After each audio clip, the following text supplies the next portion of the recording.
ఇంతలా మోసపోతామని అస్సలు అనుకోలేదు. అసలు ఏం జరిగిందంటే రీసెంట్గా మా పాప బర్త్డే జరిగింది. చాలానే ప్లాన్ చేశాము. అందరినీ పిలిచేసాం కూడా. కేక్ కూడా ప్రిపేర్ చేయాలి అని అనుకున్నాము. దానికి కావాల్సినవన్నీ కొనుక్కున్నాం కూడా. కానీ చేయలేకపోయాం. దానికి రీజన్ మా తోటికోడల్ని whipping cream or whipping powder తీసుకురమ్మన్నాను. షాప్లో కూడా విప్పింగ్ పౌడర్ అనే అడిగిందంట. కానీ ఆ షాప్ వాడు విప్పింగ్ పౌడర్ అని బేకింగ్ పౌడర్ 2 బాక్సులు వేసేశాడు. వాడి దగ్గర విప్పింగ్ క్రీమ్ లేదనుకుంటా.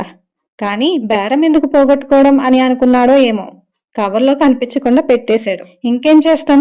ఆ బేకింగ్ పౌడర్తో కేక్ చేయగలం గానీ దాని మీద డెకరేషన్ అయితే చేయలేం కదా. పైగా చుట్టాలు కూడా వస్తున్నారాయే. సో ఇంకెందుకులే అని మా తోటికోడలు వాళ్ళ అన్నయ్యకి చెప్పి కేక్ తెప్పించేసుకుంది. ఇంకా నెక్స్ట్ మా పెద్దోడి బర్త్డేకి చేయొచ్చులే అని ఆగిపోయాం.